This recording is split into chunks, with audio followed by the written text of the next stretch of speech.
क्या आपको भी मैन बूब्स हैं? या आपको लगता है कि आपकी छाती पे जो फैट डिपॉज़िट है वो इतना ज़्यादा है कि जो आपको परेशान कर रहा है? आप टाइट कपड़े पहनने में थोड़ा शर्माते हैं?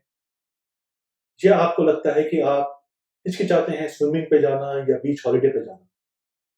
Because you are conscious because of man boobs और गायनेकोmastia। अगर इनमें से किसी भी सवालों का जवाब हाँ है, so please watch this video completely because I will be sharing with you how to get this surgery done and from whom. Hi, I am Dr. Rajat Gupta, board certified plastic surgeon working in Delhi, and I have more than 2000 cases of experience for body contouring surgeries. आज मैं आपसे बात कर रहा हूँ mail boobs, जिसे scientific भाषा में बोला जाता है गायनेकोmastia। तो सबसे पहले जान लेते हैं कि गायनेकोmastia आखिर है क्या? What is गायनेकोmastia? गायनेकोmastia एक नॉर्मल मेडिकल कंडीशन है जिसे दुनिया में बहुत से आदमियों को होती है। कुछ लोग और कहते हैं more than 10% of male population have this. क्यों होता है कि ड्यूरिंग ग्रोथ फेज बहुत से मेल्स होते हैं ड्यूरिंग एडोलेसेंट उनका एक छोटू सा ब्रेस्ट ग्लैंड बन जाता है because of some hormonal imbalance. Now आप समझिए वो हार्मोनल इम्बैलेंस 13, 14, 15 साल की उम्र में होता है। उसके दौरान किसी किसी को वहां पे एक छोटा सा ब्रेस्ट टिश्यू बन जाता है। उस ब्रेस्ट टिश्यू के अराउंड फैट भी डिपॉजिट हो सकता है अगर वो वेट गेन कर ले। बट चूंकि वो ग्लैंड है उसको सर्जरी से ही निकालना पड़ता है, वो किसी भी मेडिसिन ड्रग और एक्सरसाइज से ठीक नहीं होता। और माइंड यू वो हार्मोनल इम्बैलेंस उस समय था। हार्मोनल इम्बैलेंस अब जब आप किसी डॉक्टर से मिलते हैं या अपनी जिंदगी बिताते हैं अभी नहीं होगा। अगर हार्मोनल इम्बैलेंस परसिस्ट करता तो आपका तो पूरा फीमेल ब्रेस्ट बन जाता। क्योंकि वो पूरा फीमेल ब्रेस्ट नहीं बना, इसका मतलब है वो हार्मोनल इम्बैलेंस कुछ महीनों के लिए था जब गायनेकोmastia बना। फिलहाल अगर कोई मेरे पास मरीज आता है 20, 25, 30 साल का, उसका हार्मोनल टेस्ट अगर आपको कराने का कोई रेलेवेंस नहीं है बिकॉज हार्मोनल इम्बैलेंस का टेस्ट नॉर्मल आए। ये भी बहुत गलत धारणा बहुत लोगों में होती है। हार्मोन लेवल्स चेक कराते हैं जिसको गायनेकोmastia आता है। नहीं, ऐसा नहीं, गलत है वो। हार्मोन बैलेंस चेक कराने की जरूरत नहीं है बिकॉज हार्मोनल इम्बैलेंस तब हुआ जब गायनेकोmastia बना। जब आप हमारे पास आए 20, 25, 30 साल, 35 साल की उम्र में, तब गायनेकोmastia आपको बन चुका है, हार्मोनल आपका ठीक हो चुका है। खैर एनीवेज, सो ये मेरा मतलब था समझाने का कि गायनेकोmastia बनता क्यों है। और भी कुछ कारण होते हैं, कुछ मेडिसिन, ड्रग्स, स्टेरॉइड या इस तरह की मेडिसिन होती हैं, कोई ड्रग्स होती हैं जिनको लेके भी गायनेकोmastia बन सकता है। सो उसके लिए आपको अपने एक सर्जन से मिलना पड़ेगा जो ये गायनेकोmastia सर्जरी करता है, जो आपको बता सके, आइडेंटिफाई कर सके कि आपको क्यों। सो गायनेकोmastia आपके बचपन से जवानी तक के बढ़ते हुए के समय में हुआ और वो परसिस्टेंट रह गया।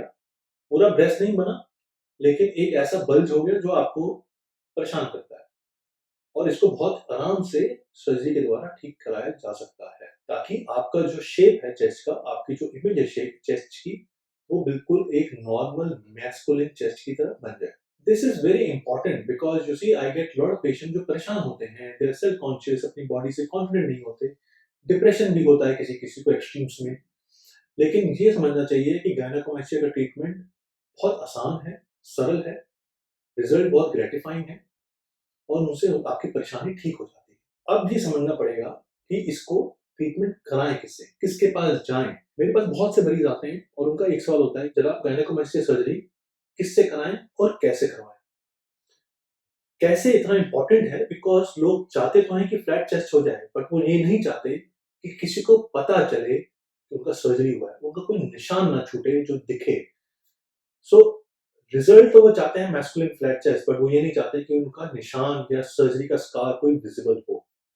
इसी का कारण है कि जो हम टेक्निक्स यूज करते हैं मेरे सेंटर पे बहुत हाईली अप टू डेट है, तो शायद दिल्ली में एज ऑफ नाउ तो किसी के पास नहीं है।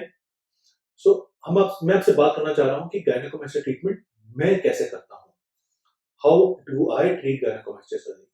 सो मेरा बड़ा क्लियर कंसेप्ट है गायनेकोmastia सर्जरी करने का कि जिसको भी गायनेकोmastia प्रॉब्लम है वो चाहता है उसको flat masculine chest, natural looking, but at same time they don't want any visible scar, कोई निशान छाती के सामने विजिबल नहीं होना चाहिए।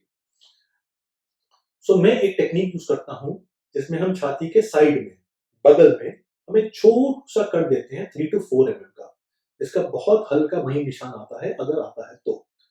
उस कट के थ्रू हम एक टूल्स करते हैं यूज, टूल का नाम होता है माइक्रो एयर।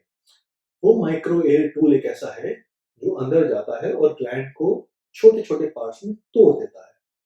इसका फायदा क्या है कि वो ग्लैंड हम उस छोटे से 3 से 4 मिलीमीटर कट के जो साइड में दिया है उससे निकाल देते हैं। इसका क्या फायदा है, हम आपके छाती के सामने कोई कट या निशान देते नहीं, तो कोई कट ही नहीं देंगे तो निशान ही नहीं आएगा। इसके बाद मैं एक और डिवाइस यूज करता हूँ जिसका नाम है बेजर। बेजर का क्या एडवांटेज होता है कि क्योंकि जिसको गायनेकोमेस्टिया हुआ उसका स्किन भी एक्स्ट्रा हो जाता है, तो बेजर स्किन को थोड़ा सा अंदर से टाइट कर देता है, हीट करता है स्किन को और टाइट करता है। सो इसके दो टूल्स के फायदे क्या है, आपका छोटे से कट से आपका ग्लैंड भी निकल गया, आपका फैट भी निकल गया और आपको सामने कोई निशान भी नहीं आया और स्किन भी टाइट हो गई। स्कार्स की कोई परेशानी नहीं आती, आप आराम से खुल के स्विमिंग पे जा सकते हैं, बीच हॉलिडे पे जा सकते हैं। There is no stigma of gynecomastia surgery being done in you. Now this is very important. इस टेक्निक से ये होता है कि किसी को पता नहीं चलता कि जी आपने सर्जरी भी कराया है, कोई निशान नहीं छूटा जो विजिबल है सामने से। So this is very important. Another question है कि what type of doctor should I choose for my gynecomastia? यानी मुझे अपनी gynecomastia सर्जरी के लिए किस तरह के डॉक्टर के पास जाना चाहिए। सो अब ये समझें कि अगर हमें इस तरह का टेक्निक सर्जरी का कराना है, सो ऑब्वियसली हमें उस सर्जन के पास जाना है जिसके पास ये सब टेक्निक्स यूज होती हों, उसका लेटेस्ट टेक्नोलॉजी हो। सबसे पहले तो आपको ये चूज करना है कि आप अपनी सर्जरी प्लास्टिक सर्जन से ही कराएं। बहुत से लोग होते हैं वो जनरल सर्जन, आप मानेंगे नहीं, गायनेकोलॉजिस्ट भी कर देती हैं, ईएनटी डॉक्टर भी से भी करा लेते हैं। ऐसा नहीं है, हर फील्ड है उसका हर स्पेशलिटी है। इसलिए हमेशा मैं रिकमेंड करता हूं कि आप सिर्फ और सिर्फ बोर्ड सर्टिफाइड प्लास्टिक सर्जन के पास ही जाएं, ना कि आप किसी और के पास। किसी भी डॉक्टर के पास जाएं, उनकी क्वालिफिकेशन सर्टिफिकेशन के बारे में अच्छे से पहले रिसर्च करें, ये पता कर लें कि क्या वो प्लास्टिक सर्जन ही है, क्या उनके पास एमसीएच या डीएनबी प्लास्टिक सर्जरी नाम की कोई डिग्री है, ये बहुत इंपॉर्टेंट है। उसके बाद आप रिसर्च करें कि क्या वो plastic surgeon cosmetic surgery regularly करते हैं। कॉस्मेटिक सर्जरीज बहुत इंपॉर्टेंट है कि क्योंकि प्लास्टिक सर्जरी दो तरह की होती है, एक होती है ट्रॉमा और रिकंस्ट्रक्टिव सर्जरीज और एक होती है कॉस्मेटिक सर्जरीज।